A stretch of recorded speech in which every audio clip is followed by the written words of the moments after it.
comment il s'est sacrifié pour éduquer seuls les 6 enfants que Dieu lui a donnés. Prendre soin des 6 enfants seuls après le décès de leur mère. Donc c'est l'un des enfants qui est devenu institutrice, dont le nom est Sonora Smart Dodd, du côté des États-Unis, qui, voyant que les mères étaient célébrées chaque année, a institué une fête à l'origine en l'honneur de son père. Elle avait voulu que ça se célèbre le 5 juin, qui était la date anniversaire de son père. Mais son père lui a fait comprendre que, vu les messages qu'il va préparer, il n'aura pas le temps de faire une fête. Il doit se concentrer parce qu'il devait apporter la parole de Dieu. Il a proposé un autre jour et ça a été arrêté au 3e dimanche du mois de juin. Et plus tard, en 1972, le président américain Nixon a officialisé cela. C'est devenu une fête nationale et aujourd'hui, ça y est pratiquement dans toutes les nations du monde. Voici, bien aimé, l'origine de la fête des pères. Cela dit, je voudrais saisir l'occasion de cette célébration mondiale faite en l'honneur des hommes qui sont des pères pour la plupart, parce que tous les hommes ne sont pas pères. Quand je parle de père, je parle pas, ce n'est pas le fait d'avoir un enfant qui fait de vous un père. Vous pouvez avoir 2, 3, 4, 5, 10 même et ne pas être un père. Le père, c'est une responsabilité. Porter le nom père, c'est lourd à prononcer. On ne peut pas appeler n'importe qui père. Tout le monde n'est pas père. Tous les hommes ne sont pas pères. Tous les maris ne sont pas pères. Touche un homme à côté de toi, demande-lui est-ce que tu es un père.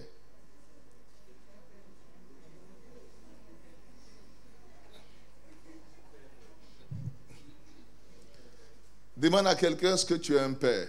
Demande à celui qui est à côté de toi est-ce que tu es un père. À l'occasion de la fête des mères, je n'ai pas eu l'occasion de vous apporter la parole de Dieu. Toutes les femmes aussi ne sont pas mères. Lorsqu'on parle de père, bien-aimé, c'est un nom qui est lourd à porter. C'est une responsabilité très importante devant Dieu et devant les hommes. Le père peut être le père biologique, l'homme de qui vous êtes sorti. Le père peut être le père spirituel. Mais d'un point de vue biologique, ça peut être même une personne qui ne vous a pas donné naissance, mais qui vous a adopté. Ça peut être un oncle, un grand frère qui devient pour vous comme un père. C'est la personne qui a pris soin de vous. C'est la personne qui vous a éduqué. C'est la personne qui vous a bâti. C'est la personne qui vous a fait dans la vie. C'est ça le père. Il peut être biologique, il peut être spirituel. Lorsque nous regardons dans la parole de Dieu, cela est important ce matin. Le thème sur lequel je veux parler, c'est digne d'être appelé père. Parce que pour être appelé père, tu dois être digne de porter ce nom. C'est un manteau qui est lourd à porter. Et tous les hommes ne peuvent pas le porter à cause de leur attitude, à cause de leur caractère, à cause de leur langage, à cause de leur immaturité. Être père, bien-aimé, ça nécessite certaines qualités. Mais bien avant, regardons, c'est vrai, le temps ne me permettra pas de développer une prédication ou un enseignement comme j'aime le faire. Ce matin, je vais vous donner juste des points de conseil pour vous amener donc à comprendre. Un père est une personne très importante dans la vie de celui qui est pour lui un fils ou une fille. Il y a des niveaux de bénédiction que vous ne pouvez pas avoir si un père ne vous y mène pas.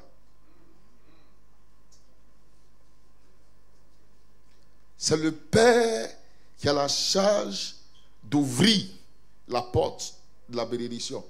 Pourquoi certaines personnes, lui, dans la vie? Parce qu'il n'y a jamais eu quelqu'un pour leur ouvrir la porte de bénédiction.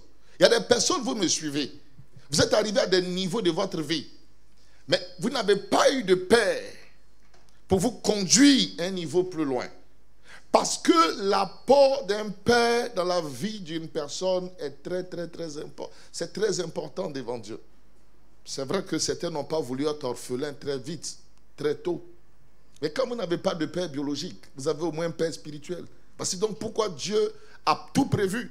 À défaut d'avoir un père biologique, le père spirituel est un père qui joue également le rôle du père biologique, mais qui dans sa fonction, puisqu'un autre jour, si on le veut, on va étudier le rôle et comparer le père biologique et le père spirituel, vous verrez que le père spirituel, il va plus loin dans sa mission. Parce que le père spirituel peut jouer le rôle du père biologique, mais le père biologique ne peut pas jouer le rôle du père spirituel. Tout ce qu'un père biologique fait, un père spirituel peut le faire. Mais tout ce qu'un père spirituel fait, un père biologique ne peut pas le faire. Voici donc pourquoi les deux sont importants, mais le père spirituel, bien aimé, ne jouez jamais avec un père spirituel. Un père spirituel, c'est quelqu'un qui peut vous ouvrir toutes sortes de portes ou vous fermer toutes sortes de portes. Vous savez, Dieu a donné au père le feu et le couteau. Ce sont les pères qui portent le feu et le couteau. Le feu et le couteau du jugement, se trouve avec les pères. Mais ils ont une importance capitale dans la vie de gens qui est d'ouvrir les portes de la bénédiction. Lisez dans la parole de Dieu 3 personnages. Je n'aurai pas le temps de bien développer. David. Avant David, Saül. Lisez l'histoire de Saül. Lisez l'histoire de David. Lisez l'histoire de Joseph. Vous allez voir que les 3, pour entrer dans leur héritage, chaque fois le père est intervenu. Saül, son père, il va chercher les ânesses. C'est pour ça qu'un père, même une parole quelconque, il ne faut pas jouer avec. Dans le cas de David, son père dit, apporte à manger à tes frères, va voir s'ils se portent bien. Dans le cas de Joseph, son père lui dit, va voir. Et sur le chemin, pour les 3, chaque fois que leur père est entré en scène, ça les a introduits dans une dimension de gloire et de bénédiction, une dimension de grandeur et d'élévation. Bien aimé, un père est très important, le père spirituel. C'est donc pourquoi malheureusement, quand des gens sont dans l'église et qui n'ont pas une bonne attitude envers leur père spirituel, ils ne savent pas qu'ils se ferment des portes. Au-delà du père spirituel, même votre père biologique, ne jouez jamais avec une personne qui est pour vous un père. Respect, considération, soumission. Il y a des gens qui se comportent avec leur père comme des concurrents. Il y a des gens qui viennent souvent dans l'église. Quand Dieu commence à les bénir, ils deviennent rebelles envers leur père. C'est très dangereux devant Dieu. Voici donc pourquoi vous voyez des gens évoluer et puis un coup tout s'arrête. Parce qu'ils ne savent pas marcher auprès des pères.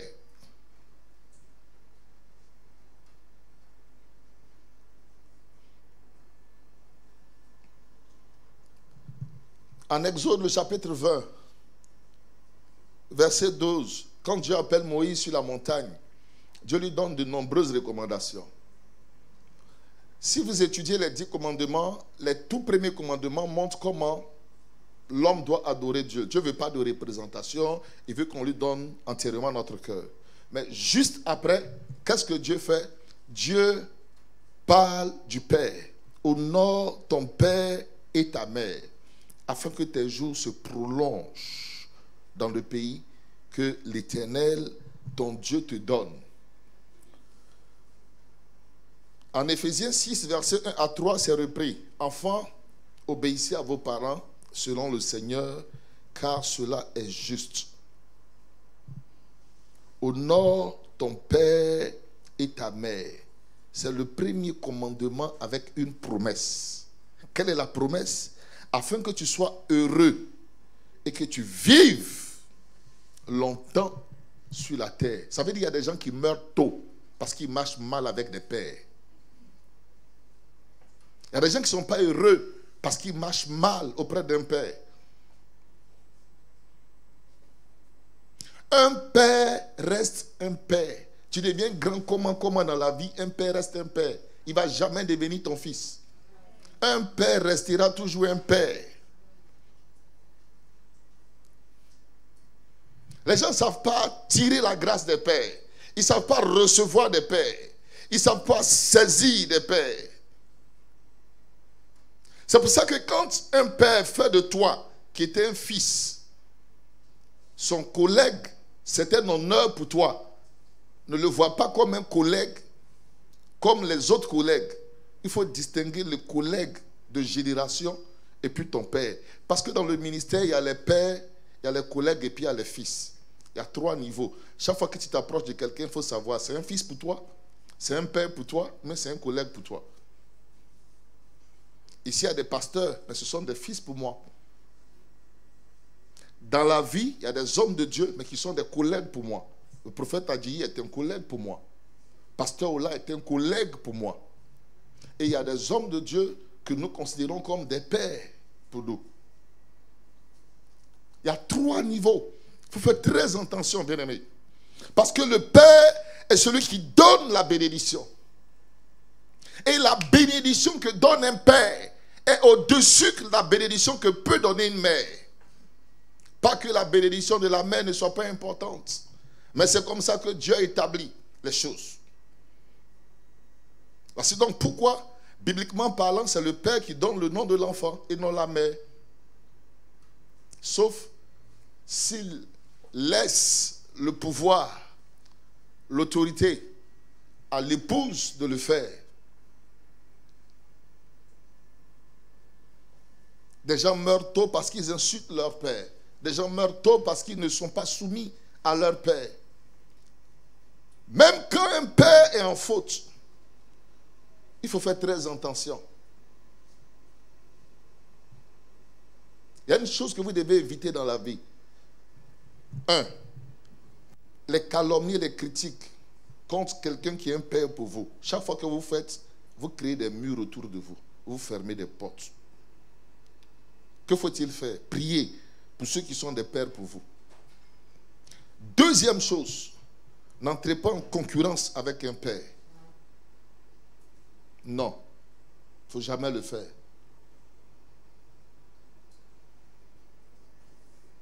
Troisième chose, obéissance et soumission. C'est l'attitude qui ouvre les portes de grâce et de bénédiction. C'est ce qui perd beaucoup aujourd'hui dans le ministère, dans la vie. Des gens qui avaient une grande destinée, qui ont bien commencé. Et l'ennemi a entré, a tout détruit parce qu'ils n'ont pas compris les principes spirituels. Bien aimé, le spirituel répond à des principes, il faut faire très attention quand vous marchez avec Dieu pour comprendre les choses.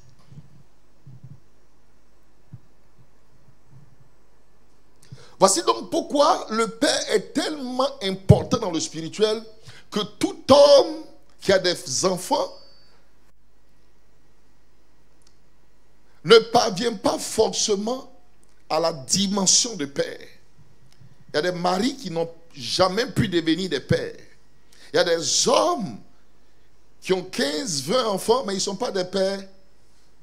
Et je vous ai déjà donné un enseignement ici entre des géniteurs et des pères. Il y a des hommes géniteurs.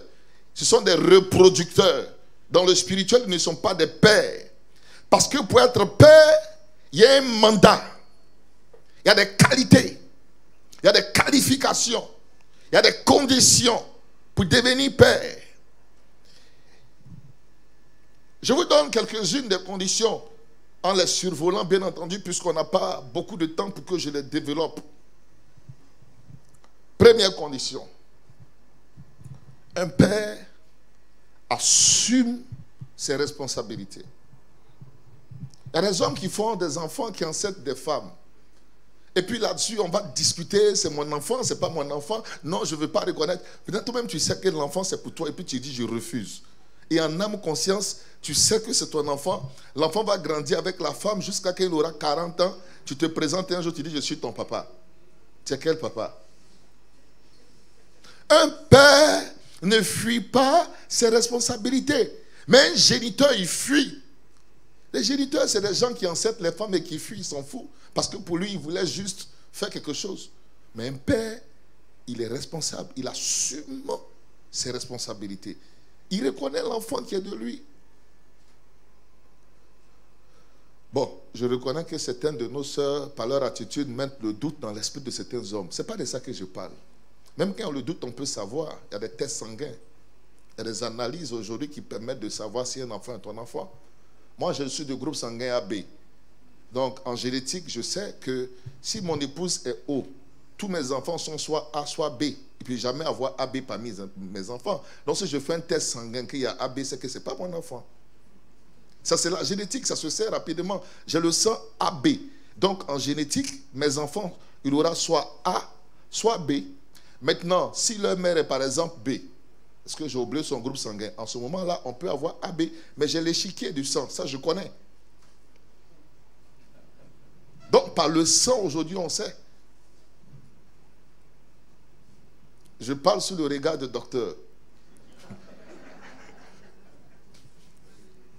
Ou bien, je ne parle pas des femmes frivoles, bandites, qui amènent les hommes à douter. Ce n'est pas de ça que je parle. Je parle d'une femme sérieuse qui rencontre un géniteur. Écoutez mes filles, il y a des hommes qui vous approchent, ce ne sont pas des pères, ce sont des géniteurs, ce sont des mâles reproducteurs. Voilà donc pourquoi le thème dit digne d'être appelé père. Tout le monde n'est pas digne d'être appelé père. Bien-aimé, deuxième condition, il prend soin de ses enfants. Quelqu'un qui fait des enfants qui ne s'en occupe pas n'est pas un père. C'est vrai que je peux ne pas avoir les moyens. Ça, je ne peux pas voler. Quand on regarde, on sait que tu ne travailles pas, tu n'en as pas, parce qu'il y a des gens qui peuvent, des situations peuvent arriver dans la vie, on ne prévoit pas. Des gens qui ont bien commencé un jour, ils ont perdu le travail, des choses sont arrivées, il y a des imprévus dans la vie. C'est des choses qui peuvent arriver.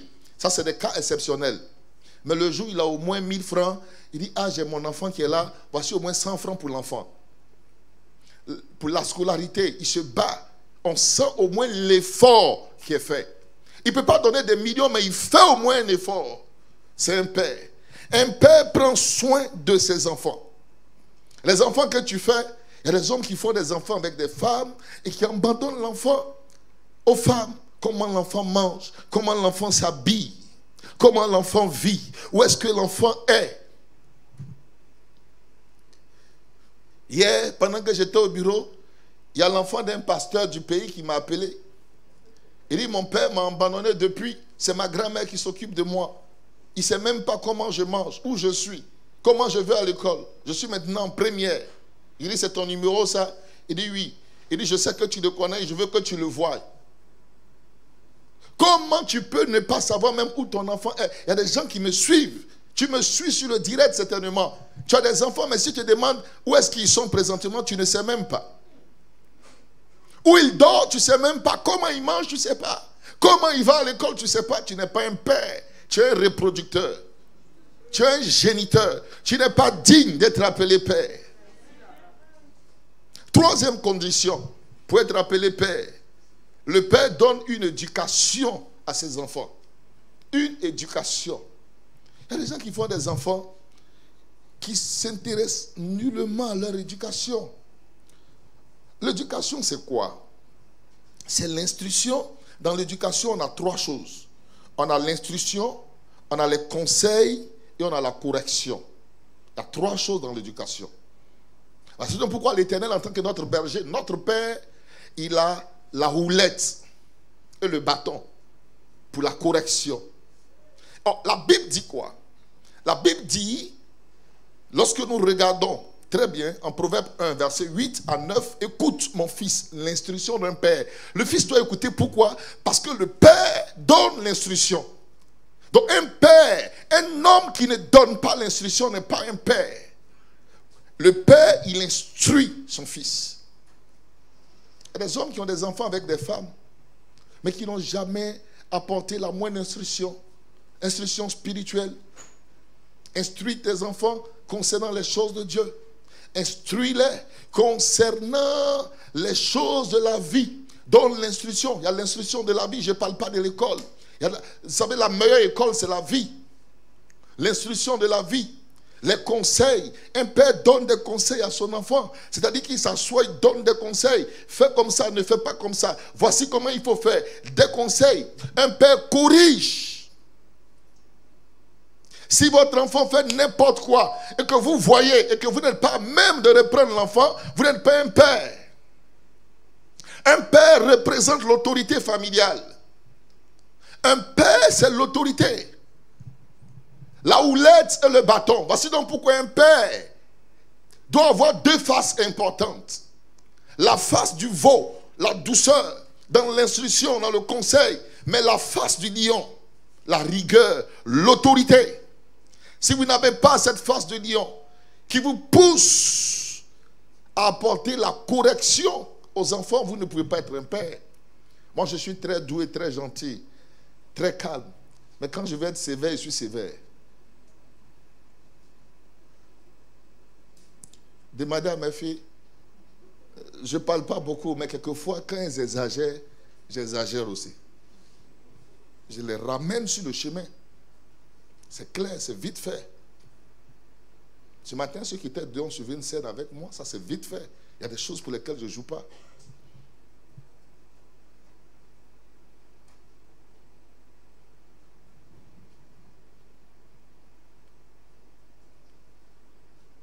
La correction.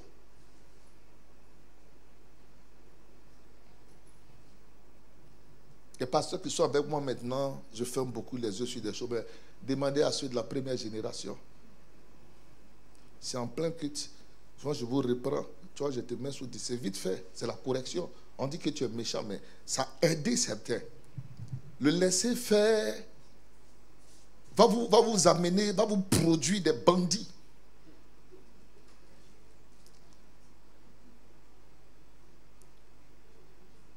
Si tu ne corriges pas ton enfant, tu ne l'aimes pas.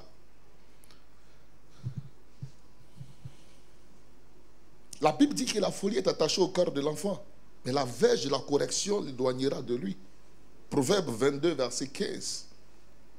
Donc un père doit donner une éducation. Dans l'éducation, j'ai mis 3 choses. L'instruction, le conseil et la correction.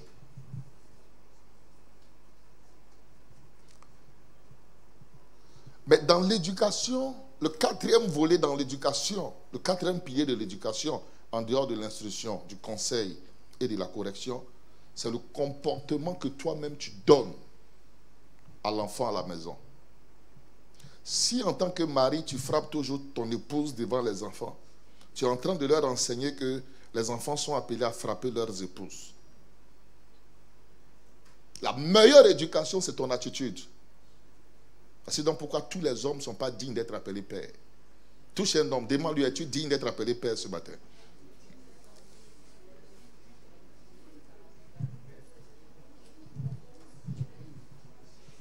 Quatrième condition.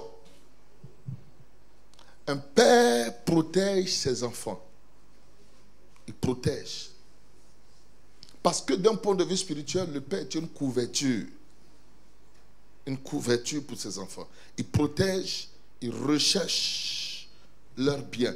Un père recherche le bien de ses enfants. Je ne vais pas trop développer ce point, je vous le donne. 5e point. Un père ne jalouse pas ses enfants. Dans le ministère, on le voit beaucoup. Bon, prenons d'abord la vie biologique. Vous avez donné naissance à un enfant. L'enfant est en train de devenir grand dans la vie. Et puis ça vous fait mal. Il est en train d'avoir des grands diplômes. Là, c'est des hommes qui ont été irresponsables. Ils savent que l'enfant là, s'il a beaucoup d'argent, c'est maman, il va voir. Parce qu'il y a longtemps, il a laissé la maman. Et donc tu as peur en fait. Donc, tu n'es pas un père. Mais tu ne peux pas être jaloux de ton enfant. Tout parent veut voir son enfant évoluer. Tout parent veut voir son enfant aller de l'avant. Quand vous avez vos enfants qui travaillent bien à l'école, ça vous fait plaisir. Qui ont des diplômes, qui passent des concours. Il y a des pères et des mères qui prient pour que Dieu ouvre les portes du succès. Mais malheureusement, il y a des pères qui sont très jaloux. Et ça, on le voit beaucoup dans le ministère. Souvent, ils ont des jeunes, des fils auprès d'eux que Dieu est en train d'élever dans le ministère. Au lieu de leur permettre de se développer, d'évoluer, il rentre en concurrence avec eux. Lui, là, non, on dirait que les gens vont plus. Mais ce n'est pas un père. Quelqu'un qui est jaloux d'un fils qu'il a aidé à gagner dans le ministère. Tu vois que Dieu est en train de faire des choses, tu ne peux pas être un père. Mais un père se réjouit du succès, de l'élévation, de la gloire que Dieu est en train de manifester dans la vie de son fils.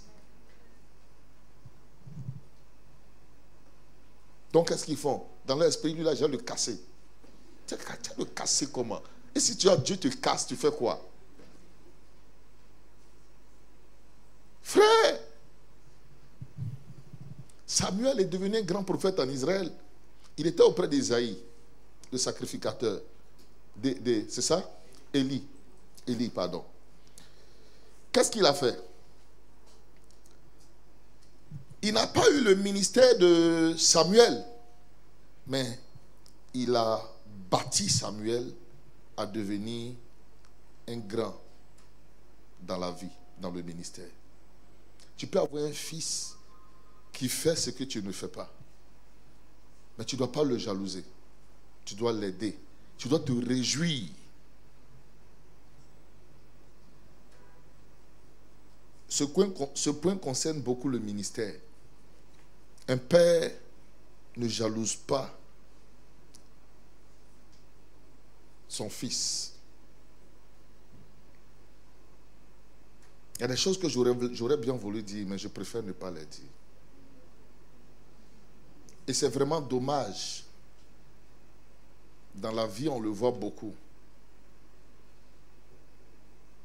Ton fils fait un champ. S'il est en train de produire, s'il mange, tu vas manger avec lui. Mais toi, tu passes derrière lui, tu veux récolter derrière lui. Ah, c'est quel père ça?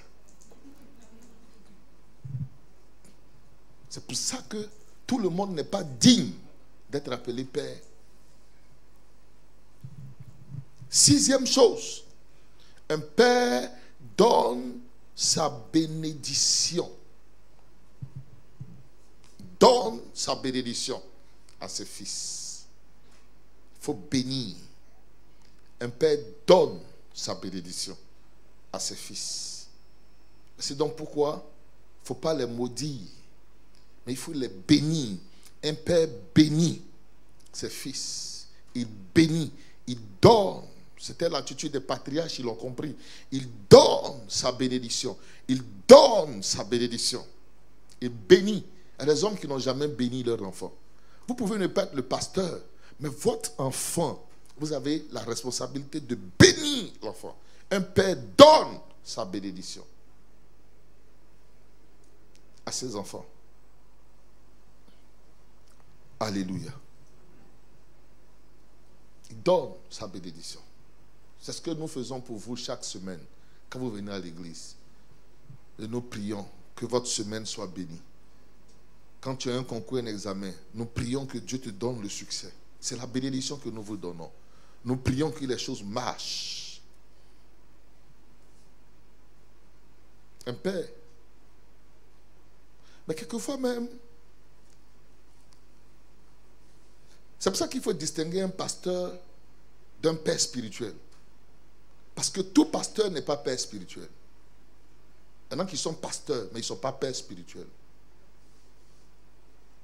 Dieu même dit en Malachie, et là c'est par rapport au cœur du peuple, si je suis maître, où est la crainte qu'on a de moi? Si je suis votre père, où est l'honneur? Donc, il y a deux regards. Donc, le pasteur peut être pasteur à cause de son attitude, mais il peut aussi être un père spirituel. Mais il y a des hommes de Dieu, vous venez leur expliquer votre projet de ce que vous voulez faire. Ils vous regardent comme le concurrent dans l'église. Mais c'est ton fils, si Dieu le bénit. Moi, si dans cette église, Dieu lève tout le monde, il y a des milliardaires. Mais est-ce que je ne suis pas tranquille? Mais comment tu as un projet, tu viens m'expliquer, pendant que tu expliques un grand projet, quelque chose de glorieux, moi ça me fait mal. Pourquoi? Mais au contraire, même ça c'est ce que je veux. Si même je peux t'aider, même dedans, aller de l'avant, même je vais le faire.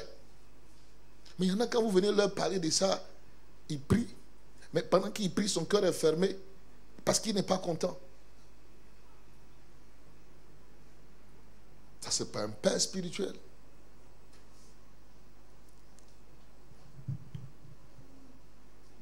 Donne sa bénédiction. Donne sa bénédiction.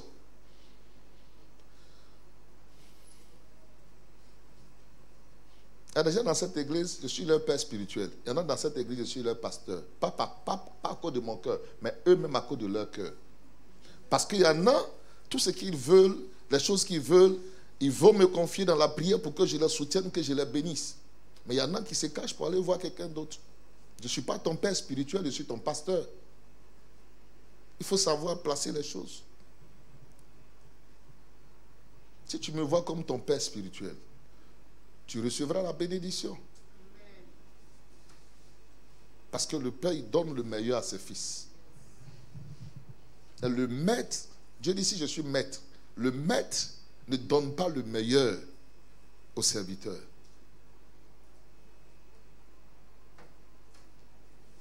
Il y en a qui sont envers nous ici, mais leur père spirituel ailleurs. Nous vous regardons. Nous ne sommes pas des pasteurs de remplacement. Mais quand ça ne va pas, voyez vos pères spirituels. C'est pour ça que j'ai compris beaucoup de choses. Et que maintenant, je fais plus attention. Parce que, dans le ministère, j'ai compris qu'il faut faire très attention aux chrétiens.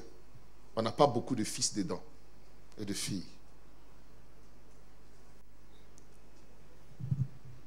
Il y a des gens qui sont dans l'église et souhaitent votre chute.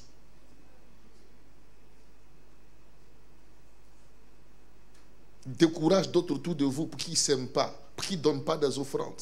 Quand des gens s'aiment, des gens font des dons, ça leur fait mal. Un jour, quelqu'un m'a dit,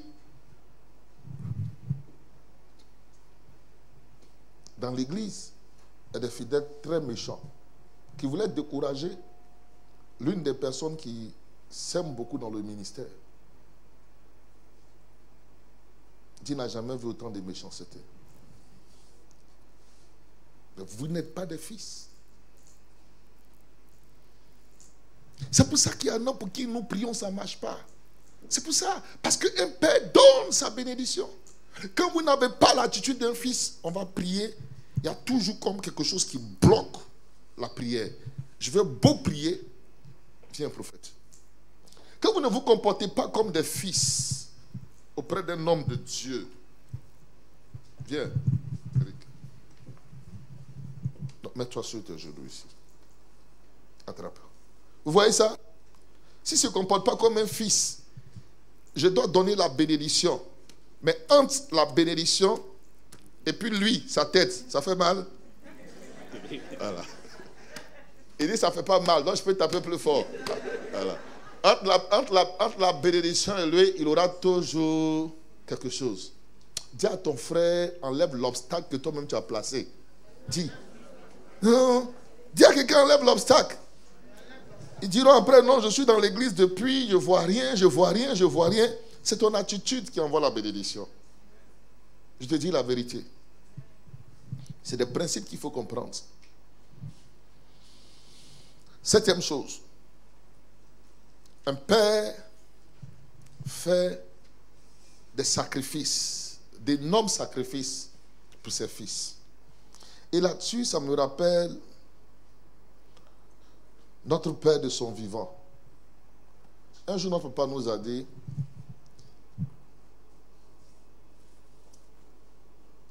s'il voulait s'acheter la voiture des dernières générations, il allait le faire. Mais nous sommes 18 enfants. Et 18 enfants, je connais beaucoup de familles où plus de la moitié ne seraient pas scolarisés. Mais notre papa s'est toujours battu pour qu'on soit dans les meilleures écoles. Tout le monde avait ses fournitures. À la rentrée, on va tous dans le magasin. Ils n'achètent pas pour nous imposer. Chacun choisit l'habit, le cartable, la chaussure qu'il veut. Chaque matin, chacun a son argent pour aller à l'école. Et moi, mon père l'a fait jusqu'à... Vous savez où il a arrêté? Le jour où je me suis marié. C'est pour ça que ce n'est pas des enfants qui se marient, mais des hommes qui se marient là. On s'est dit que tu peux voler de tes propres ailes maintenant. C'est ce jour-là, il a arrêté ça. De me donner tout son soutien financier. Mais regardez, bien aimé. Donc un jour, il nous a dit, si ce n'est pas l'amour qu'il a pour nous, qu'il fait qu'il se sacrifie pour nos études, s'il veut se faire plaisir, il nous laisse, il prend cet argent, il s'achète la dernière voiture qu'il veut. Mais il y a des hommes comme ça. Les enfants ne sont pas scolarisés, les enfants ne sont pas bien habillés, les enfants ne sont pas choses, mais ils sont bien, eux. Les enfants ne vont pas à l'école, tu les vois dans les dernières voitures, maison mère.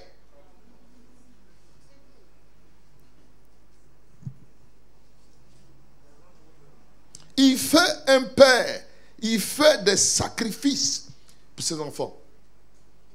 Hier, j'ai suivi un documentaire sur l'esclavage des temps modernes, des gens qui envoient des gens en Europe et puis qui les font souffrir. Une femme de Philippines. Sa soeur ou bien une parente l'a envoyée là-bas. Or, c'est pour la rendre esclave en France.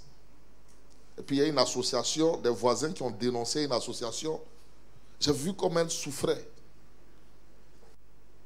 Mais elle faisait ça pour qui? Pour des enfants. Une autre qui a quitté son pays, qui allait travailler en France, elle a laissé au pays son époux et 3 enfants. Parce que le mari, il ne fait rien du tout. Il est assis là. La femme regarde. Ils sont dans un village. Si elle ne fait rien, non seulement le mari est perdu, les enfants n'iront nulle part. Elle est allée en Europe. Elle est devenue servante là-bas. Elle travaille. Elle a multiplié plusieurs petits boulots. Et elle envoie l'argent pour que ses enfants aillent à l'école. Elle est arrivée dans son pays parce que le premier venait d'avoir le bac. Il devait aller à l'université. Elle a fait juste 2 semaines avec les enfants. Elle est retournée encore pour aller travailler parce que si elle reste là, c'est fini. Ça, c'est le cœur d'une mère. Ça, c'est le cœur d'un père. Sens de la responsabilité. Ton enfant exclu de l'école, ça ne te dit rien. Il ne va pas à l'école, ça ne te dit rien. Tu vas t'acheter des chaussures, inviter les filles à manger à locaux, te promener dans les coins, aller dans les boîtes de nuit, boire avec des amis, faire boire des gens. Mais tu es un géniteur, tu es un reproducteur, tu n'es pas un père. Un père se sacrifie pour l'avenir de ses enfants. Un père se sacrifie pour l'avenir de ses enfants. C'est pourquoi je dis aujourd'hui, ceux qui veulent me critiquent, c'est leur problème. Mais j'ai aujourd'hui compris une chose. Tout ce que je fais comme travail, c'est pour qui? C'est pour mes enfants avant tout. Vous êtes d'accord avec moi? C'est pour mes enfants. Donc, leur scolarité, leur besoin, je ne joue pas avec ça. Je me dis que si je peux les mettre dans la meilleure école possible, je vais le faire. Parce que je travaille. Ce que je fais, c'est un travail. J'ai laissé des choses depuis je suis là. Bien aimé, il n'y a pas beaucoup qui auraient pu payer le prix que je fais. C'est pour ça que je fais ça. Et donc, l'année passée, je voyage, je vais à Paris avec mes filles. Il y en a dans l'église qui m'ont critiqué. Pourquoi le pasteur voyage avec les enfants alors qu'il y a des besoins dans le ministère? Vous pensez qu'il y a des besoins dans le ministère? Moi, je dois prendre tout ce que Dieu me donne pour mettre dans le ministère. Est-ce que vous connaissez les sacrifices que je fais pour le ministère? Il y a des gens qui ont osé ouvrir leur bouche pour me critiquer parce que j'ai voyagé avec les enfants. Vous voyagez avec vos enfants, nous, on n'a pas le droit de le faire. Je ne suis pas un géniteur, je suis un père. Si tu comprends que je suis un père, il y a des choses que tu dois accepter dès maintenant. Maintenant. Si ma vie va à l'université, que j'ai les moyens, je lui achète une voiture pour aller à l'école, est-ce que j'ai mal fait? Je le fais. Un père peut faire ce qu'il peut faire pour que son enfant aille de l'avant, il le fait. Donc, c'est ça la vie, bien-aimée. Donc, il y a des gens qui ne veulent pas, on ne leur a pas fait ça. Donc, quand on fait ça aux autres, ils ne supportent pas.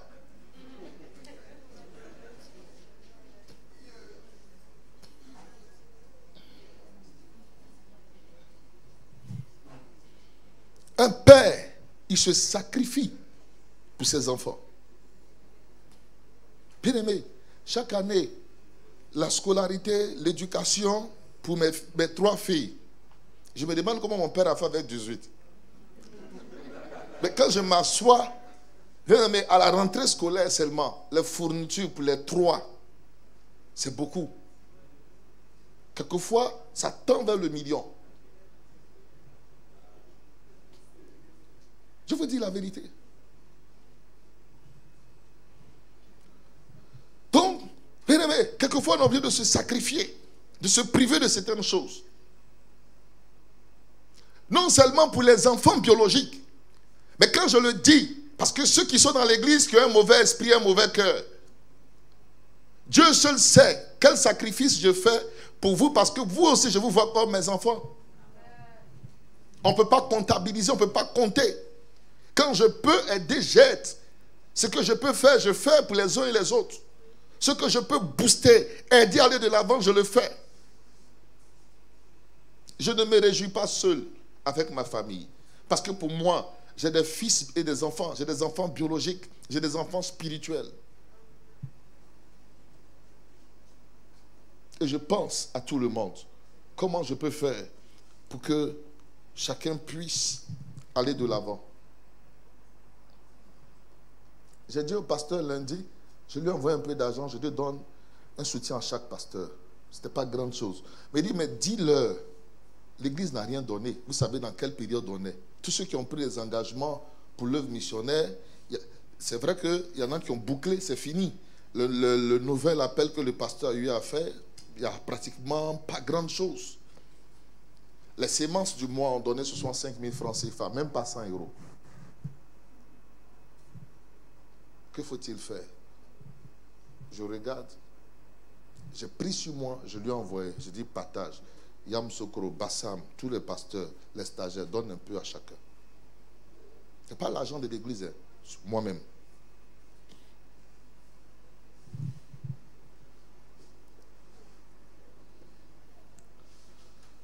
Donc, tout le monde n'est pas digne d'être appelé père. Je vous dis la vérité. Il est déjà l'heure, mais on va conclure. Nous sommes au point 7, point 8. Enfin, un père laisse un héritage à ses enfants. Il laisse un héritage. Il y a des gens, je sais, qui n'ont pas eu la possibilité d'avoir beaucoup de biens. C'est vrai, mais héritage là, même une aiguille, c'est un héritage. Mais il y a des hommes, quand ils ont acheté des maisons, des biens, ils sont en train de vieillir, ils savent qu'ils vont mourir bientôt. Ils vendent tout. Ils vendent tout. Oh, il a des enfants là. Ils vendent tous les terrains, ils vendent tous les biens, ils vendent tout dans la maison, les fauteuils, ils vendent le lit, ils vendent le matelas, ils vendent tout. Et dans les vieux jours, ils prennent l'argent pour aller vivre avec une petite fille. Quelque part, on les appelle à Abidjan maintenant les sugar daddy. Et puis il y a les sugar baby, les sugar daddy. Il devient sugar daddy. Dans ces vieux jours, bien aimé, tu peux ne pas avoir de maison, mais tu t'es battu, tu as acheté un terrain. Tu n'as pas pu construire. L'héritage, c'est le terrain que tu laisses. Un père laisse un héritage à ses enfants. Quel héritage tu laisses? Que Dieu nous bénisse. À cause du temps, on va se tenir debout. On se tient debout. On se tient debout. Il lève la voix, dit merci au Seigneur pour la parole que tu viens d'entendre. Dis merci au Seigneur pour la parole que tu viens d'entendre. Il faut quitter d'enfer de sugar daddy. Il n'y a rien dedans.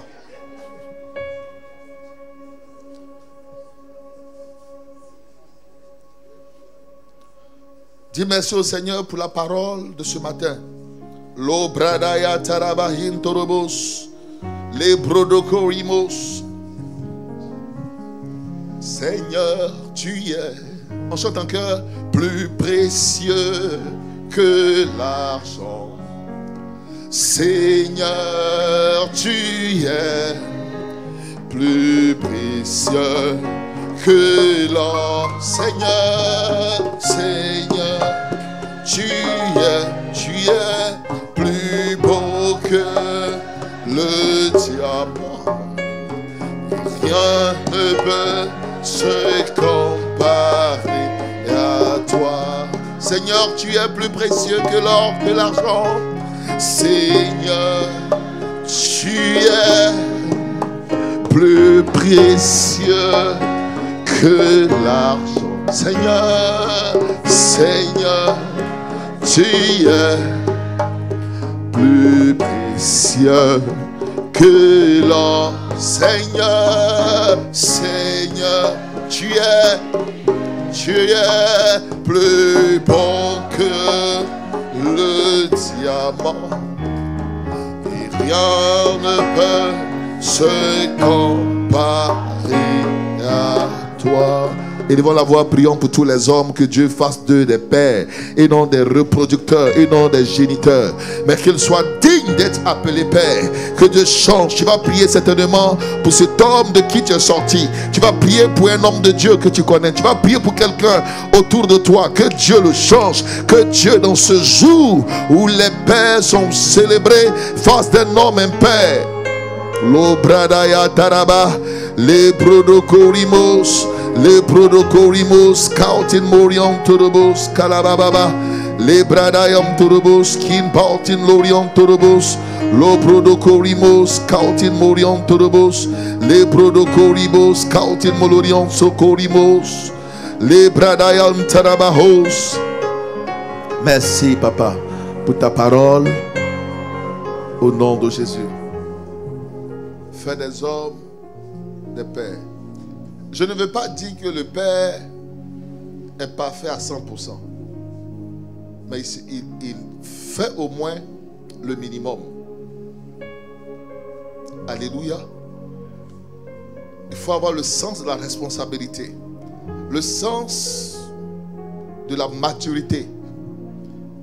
Prends soin des enfants que Dieu t'a donnés avec les biens que Dieu t'a donnés. Bats-toi pour laisser un héritage à tes enfants. Un héritage. C'est important devant le Seigneur. Nous te bénissons pour ta parole. Tu vas prendre ton offrande que tu vas semer sur la parole. Prends ton offrande que tu vas semer sur la parole. Nous t'exaltons. Nous célébrons ta gloire. Chantons Alléluia. Louange au grand roi. Oh Seigneur, tu es plus que vainqueur. Seigneur, Seigneur de l'univers. je prie pour les offrandes, que Dieu bénisse l'œuvre de vos mains, qu'il vous donne toujours, afin que vous puissiez toujours donner pour faire avancer son règne ici-bas, au nom de Jésus. Amen. Nous venons rapidement, nous terminons le 3e culte pour passer au culte suivant par la grâce de Dieu. Tu es plus précieux que l'argent. Seigneur, tu es plus précieux que l'or. Les offrandes sont bénies. Ceux qui ont leur dîme, bénis rapidement.